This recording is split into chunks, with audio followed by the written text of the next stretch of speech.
Hello, welcome to tonight's program. Today we have our panelist Aurangzeb Iqbal with us.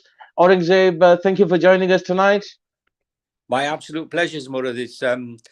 We don't get to see each other much, so this is a wonderful way of meeting and also sharing our views on current affairs. Indeed, it is, and I must also convey Afroz's apologies that he could not make it today due to work commitments. He has promised to join us in our next segment on Tuesday. So tonight's discussion is around the Abraham Accords. The Abraham Accords are a joint statement between the State of Israel, the United Arab Emirates, and the United States itself, reached on 13th August 2020.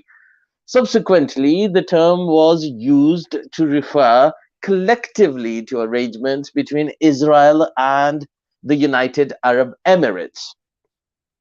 I think it would be better if I actually show you a video regarding, just to give you an insight of what the US would like us to realize what the Abraham Accord is. After decades of division and conflict, September 15th, 2020 was a historic day for peace. President Donald J. Trump brokered the signing of two peace agreements between Israel and Arab states, the first in more than a quarter century. They were between Israel and the United Arab Emirates and between Israel and Bahrain. Hello, I'm Christian James, a spokesperson for the U.S. Department of State in London, and this is U.S. policy on the Abraham Accords, explained. These two agreements normalized relations between these nations, establishing regional peace built upon shared interests, mutual respect, and friendship. 5 weeks later, the United States brokered yet a third peace agreement, this time between Israel and Sudan. Collectively known as the Abraham Accords, through these agreements, each country recognizes the importance of strengthening peace in the Middle East and around the world through mutual understanding and respect for human dignity and freedom. They also promote interfaith and intercultural dialogue in order to advance a culture of peace through cooperation. They acknowledge that the best way to address challenges is through cooperation and dialogue, and the importance of tolerance and respect for every person. And finally, they call for an end to radicalization and conflict by supporting science, art, medicine, and commerce to inspire humankind, maximize human potential, and bring nations closer together. Through the Abraham Accords, Israel, the United Arab Emirates, Bahrain, and Sudan are setting aside their differences and pursuing long-lasting peace in the region. They are now establishing embassies, exchanging ambassadors, and cooperating as partners on a variety of issues, including tourism, trade, healthcare, and security. The Abraham Accords are a monumental step in creating more opportunities for establishing peace, prosperity, and stability in the Middle East.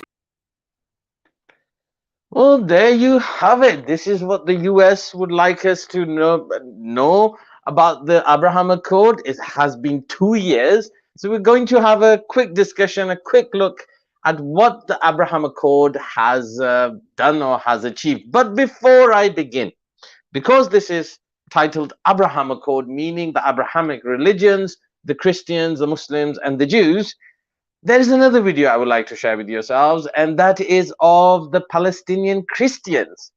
So let's have a quick look, and then we'll get back to the Abraham Accord. When Trump says that Israel is one of the great democracies in the world, I would say that's the biggest bullshit I've ever had. We're here in Bethlehem, home to an ancient Palestinian Christian community, to hear what they have to say about Christians in the West supporting Israel, Donald Trump's move to recognize Jerusalem as Israel's capital, and to see what life is really like here for Christians living in the occupied West Bank.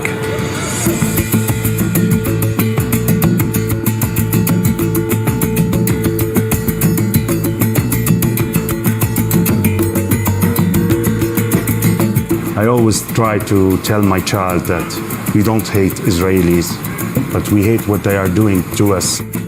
My name is Marwan Harb. I'm a Christian living in Palestine, Bethlehem. When I hear that Christians in the West are helping Israel, thinking that they are helping Christians in Palestine, I think they're mistaken. Israel is who to blame. They took everything, man. They took all your life since you were a child. There's understanding between Christians and Muslims that live here. There's a lot of differences as well. And who care about us, the Muslim, Muslim Palestinian, they care more than the Christian in the world. So our brother, they are the Palestinian Muslims, not the Christian in the world. I tell my brothers and sisters from other nations, Christians, I tell them to support us. My name is Sandy Kumsiya. I'm a Christian Palestinian. We are here in Bethlehem. It's really sad here. What happens to anyone who speak against the Israeli government here? If they will notice that there's someone might make a threat for them, they will come in less than 10 minutes and take him away and will be in jail. Some of the most basic rights, human rights, are not given to us. We have a problem with the government and the rules they set. Freedom of movement, freedom of speech, just freedom in general, we don't have it. And this is it, the separation barrier, also known as the apartheid wall. It separates Bethlehem and the occupied West Bank from Jerusalem, meaning that for Christians to visit their holy sites, they need to go through an Israeli checkpoint and get Israel's permission.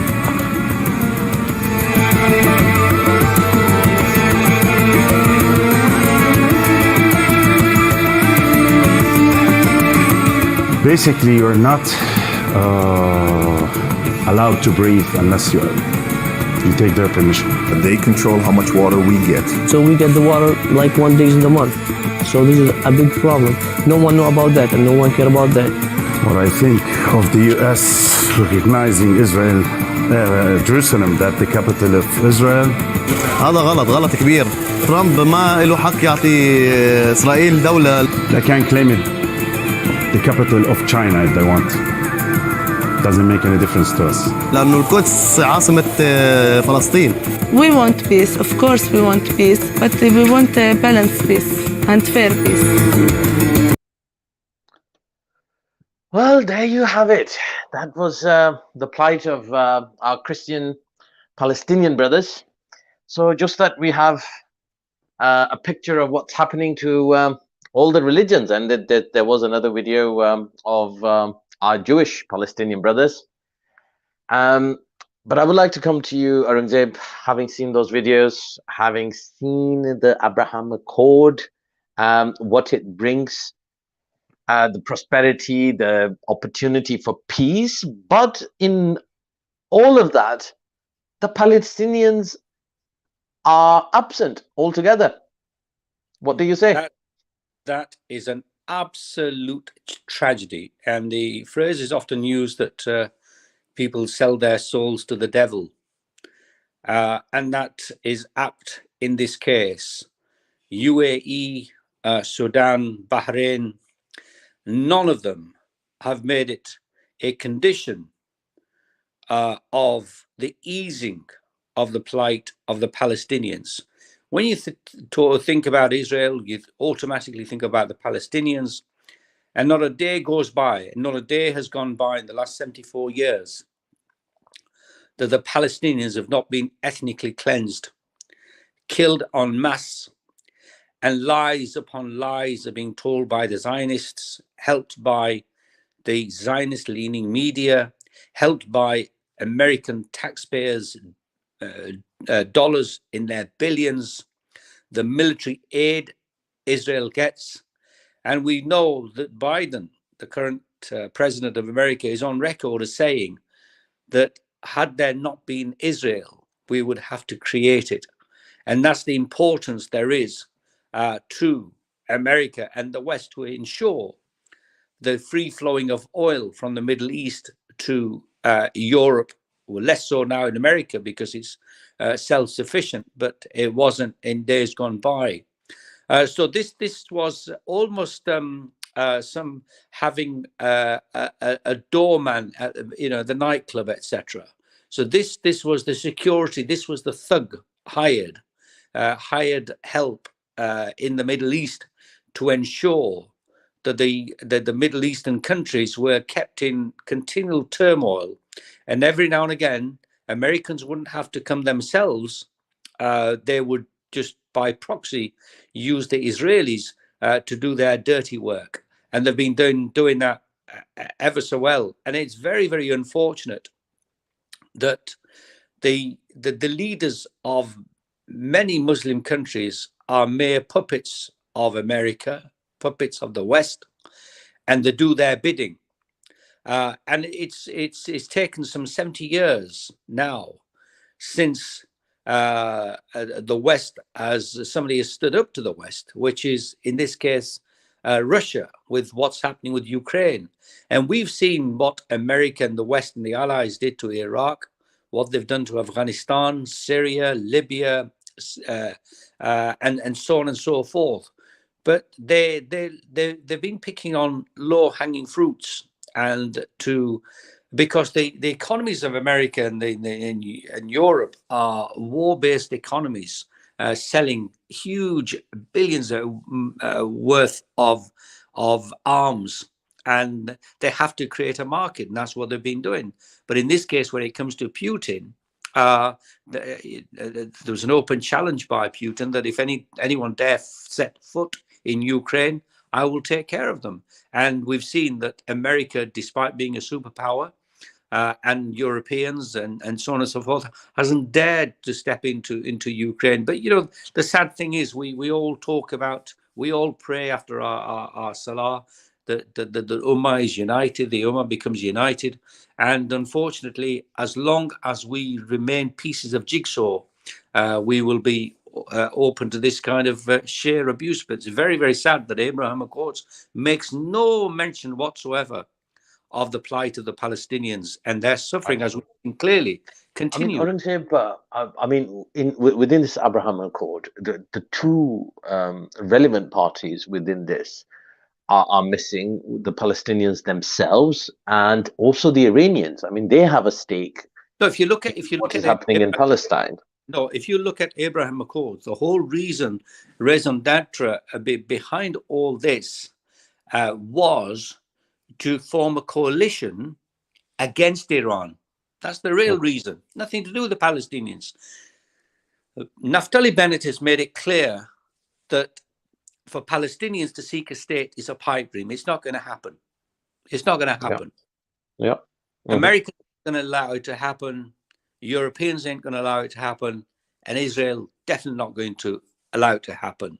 And also, I mean, if we see the Israeli aggression against the Palestinians that has continued, it demonstrates that the normalization deals had nothing to do with peace. It never has. It never has. It was always to do with. I've read reports and I've listened to senior army personnel in America who've said that they give Israel in its current form 10 years, maybe 20 years, because if you look at it cannot be a democracy where you deny people that you occupy a vote. And there will come a time when the demographics are against the Jews, against the Zionists.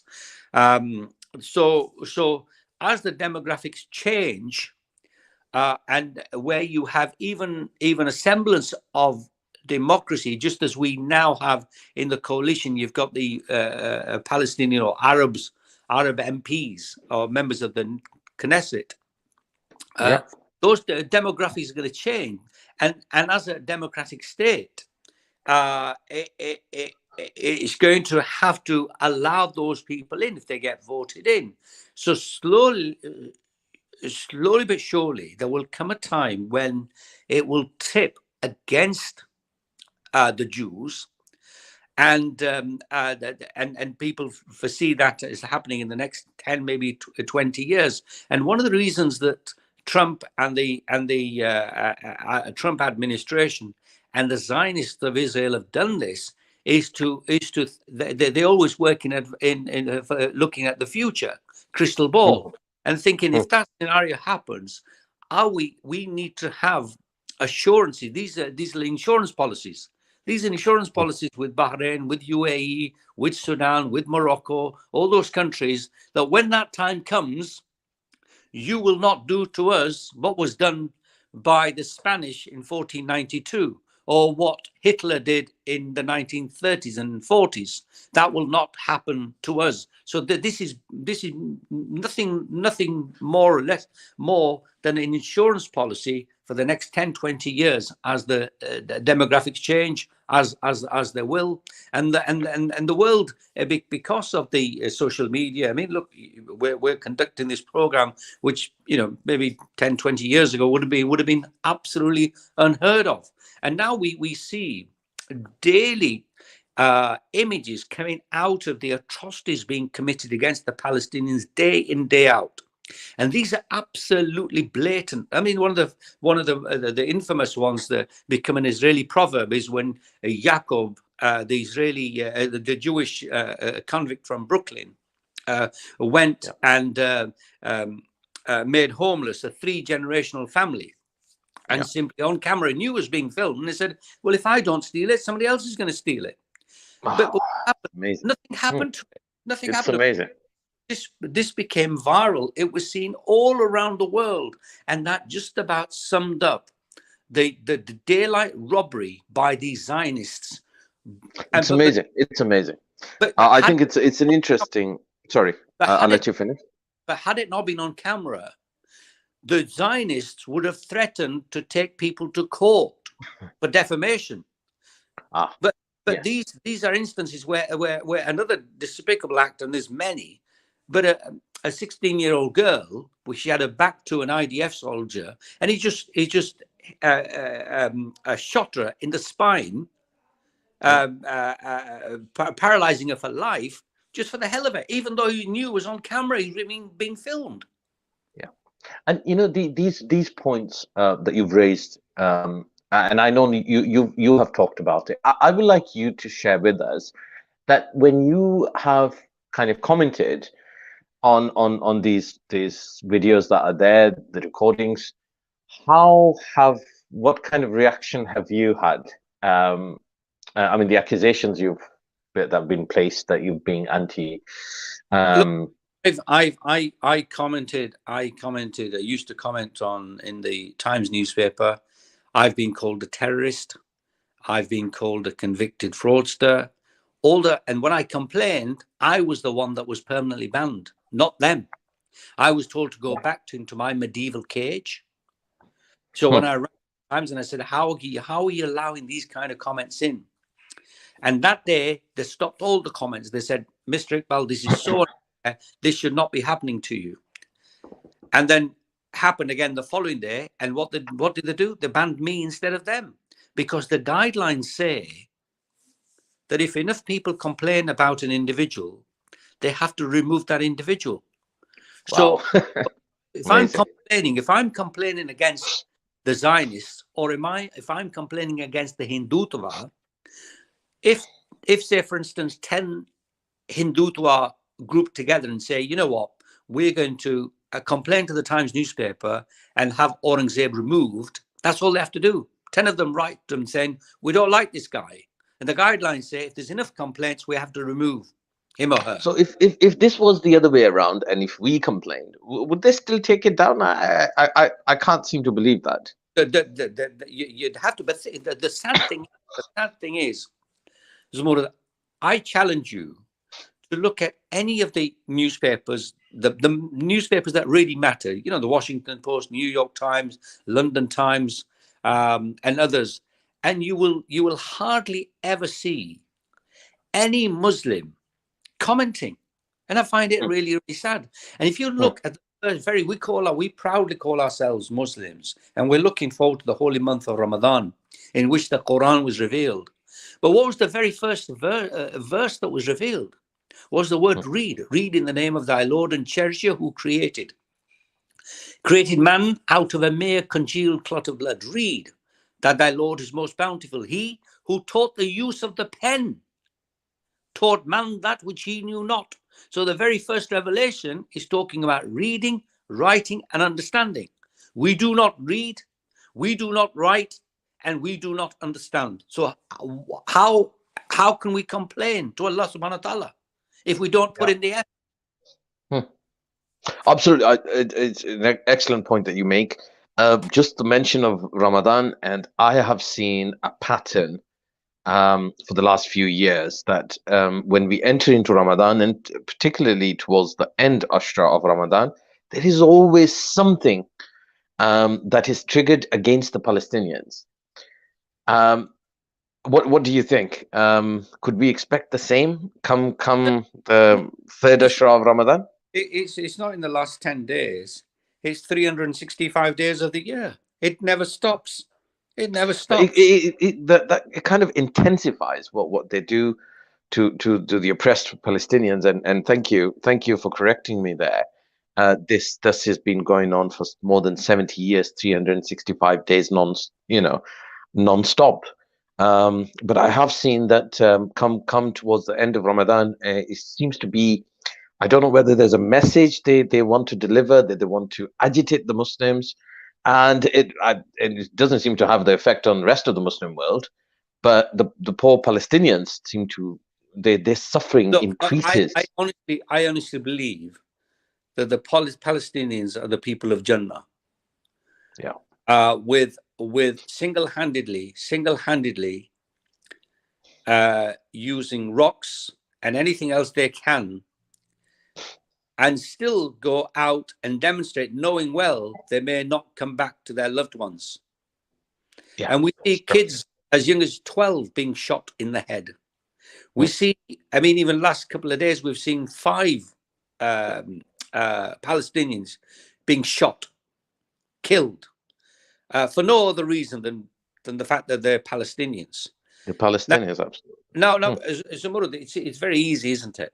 If you see your family, your son, your brother, your daughter shot in the head for no apparent reason, and you know there will be no justice, you know that soldier will not be reprimanded, will in fact get a promotion, and in some cases the body may not even be released to you because they will say it's under investigation.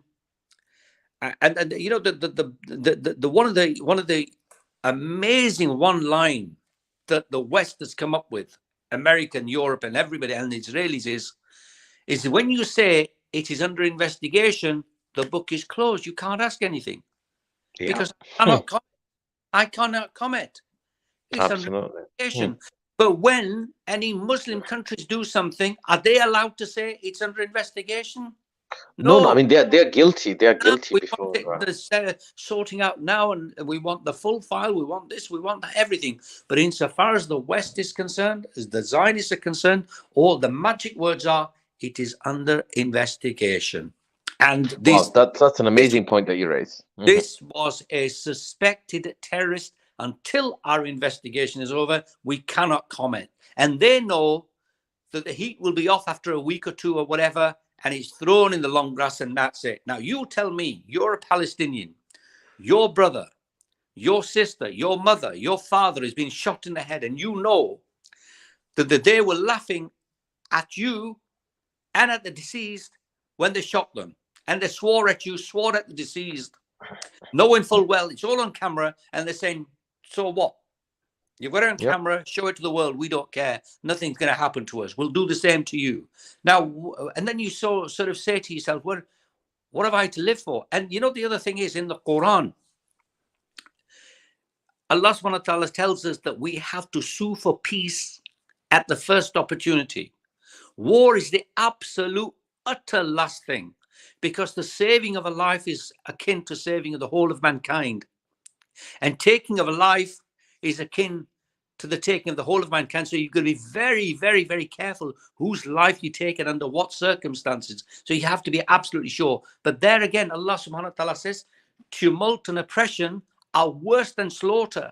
To live under tumult and oppression, you may as well be slaughtered. That's better for you than to live in tumult and oppression. You never know. You cannot sleep, because there'll be a knock on the door.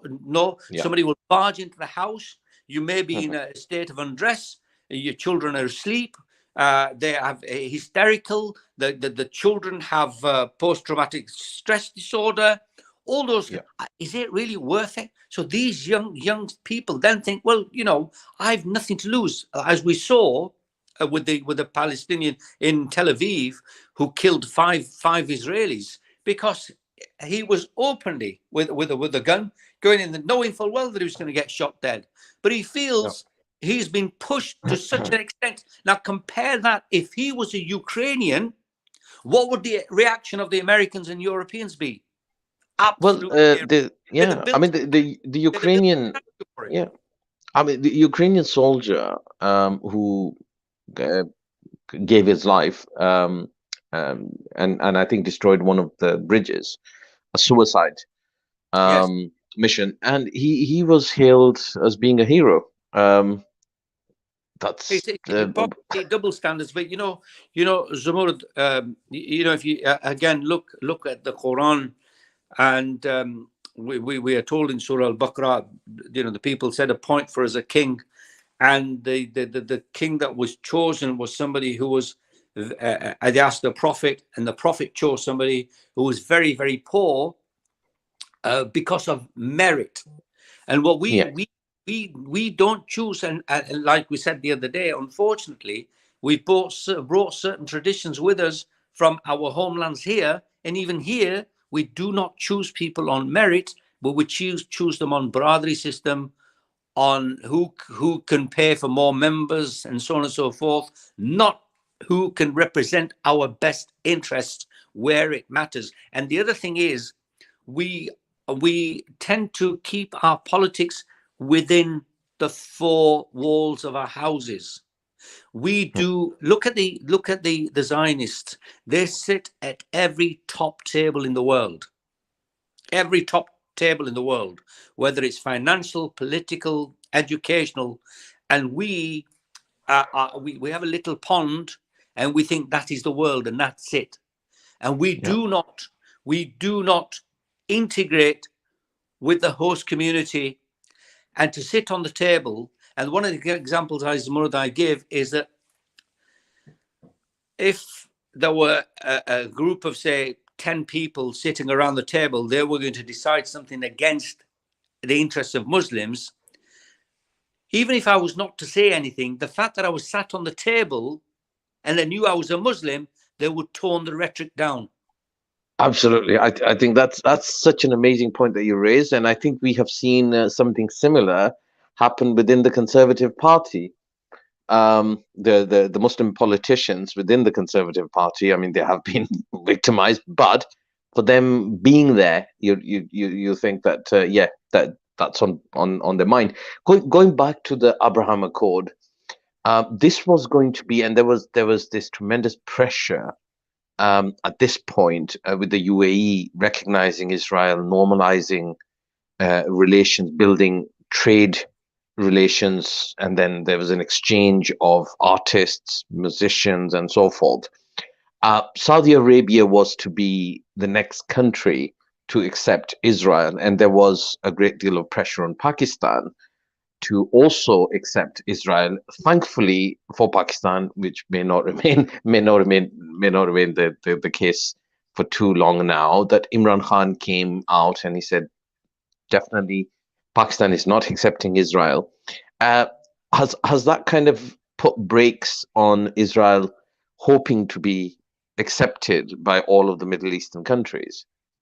Look, as we see, I honestly believe there's the changing of the tectonic plates. I think the America is losing its status as a superpower. We can see when there was, America had a monopoly for very many years, and that is now shifting towards the east with Russia and China.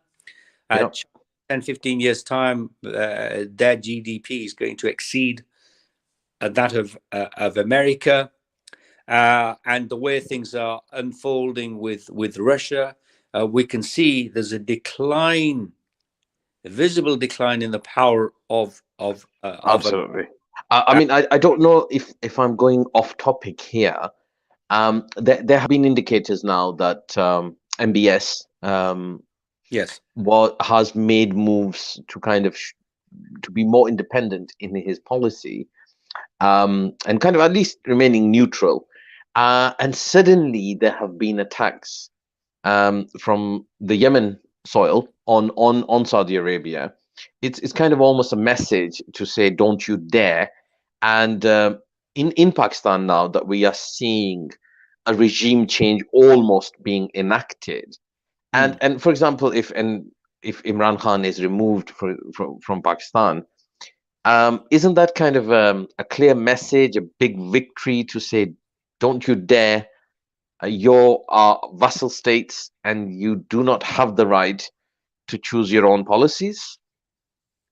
Well, the thing is, they've tried that with the Russia, haven't they? With trying to entice Ukraine into NATO, and that's backfired spectacularly on them. And I'm just hoping and praying that the people of Pakistan, the politicians of Pakistan, see sense and see that for once in Pakistan's history, Pakistan is at a place where it needs to be, a world player. America is in awe deep down to the Pakistanis because of the pivotal role they are playing with Russia, with China, with Iran, and same with Europe. The China has ingrained interest in Pakistan through CPEC. Russia wants to start the gas supply through Pakistan. So Pakistan is in an enviable position in terms of the power that it wields, and a lot of that kudos, credit, actually goes to Imran Khan. I mean, the reason why I mentioned Imran Khan in this conversation in terms of the Abraham Accord, that if Imran is removed, could there be another drive to get Israel to be accepted by the Pakistanis and then push the Saudis?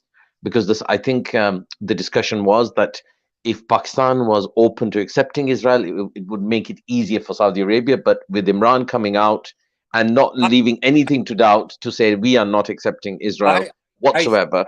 I think if you look at the insults that are hurled at Imran, are all the conspiracy to do with that he is an Israeli agent. And every opposition politician has played that card, and you know better than I do. So under what basis could they remove Imran and then say we want to normalize relations with Israel? I think that's a non-starter.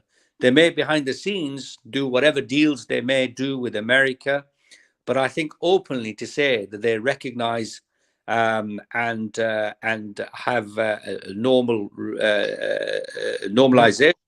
And I think it will be a loss for the Palestinian cause if someone like Imran was no longer or he was removed, because at every opportunity he has spoken for the Palestinians, for the Kashmiris, and we haven't seen that often, have we? The only people who have kept the Palestinians' hopes alive are the Iranians.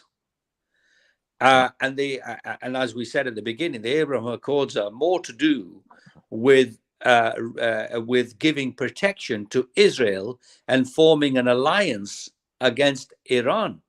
And with what's happened again with Ukraine, the Americans and the Europeans have had to mellow their tone against Iran because they need the Iranian oil. And they know that now India is already looking to purchase huge amounts of oil from Russia, already had a relationship with Iran, and Iran is not on its knees. I mean, despite I think I'm now coming towards the end of the program. I think we can take heart from the fact that Russia and China have been very supportive of the Palestinians. Which is the complete opposite to the view the West and the Americans take. You can do whatever you want to the Palestinians, and that there's no question. You have complete protection to do that. Kill children, women, unarmed men, carpet bomb them, stop their water supplies. That can. So we're hoping that there would be a shift to that. So just how I will hand the mic over to you to have the final word on today's discussion. You know, there's Over a to you, verse sir. in Surah Yusuf where Hazrat Yaqub al-Islam says, no one despairs of Allah's soothing mercy except those who have no faith. And we have seen empires come and go and crumble.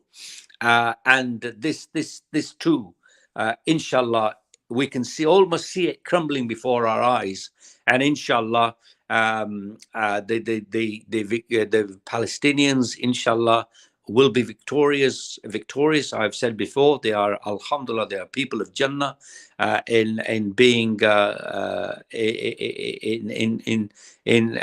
facing up to the atrocities for such a long time, and still showing resilience and resistance. Alhamdulillah, that kind of sabr and patience can only come from Allah subhanahu wa ta'ala. And inshallah, we pray for them as the month of Ramadan is coming, that Allah subhanahu wa ta'ala gives them a speedy victory to nationhood.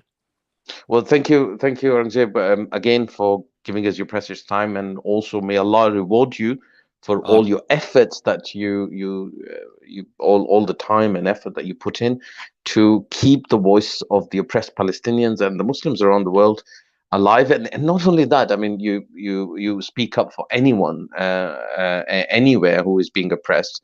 So may Allah bless you, may Allah reward you for that. And we take our leave for this week until next Tuesday, 9 p.m. All the listeners, all the viewers, happy Ramadan, and may it be a blessed month for all celebrating the month of Ramadan, inshallah. Inshallah. Ameen. Khuda Hafiz. Khuda Hafiz.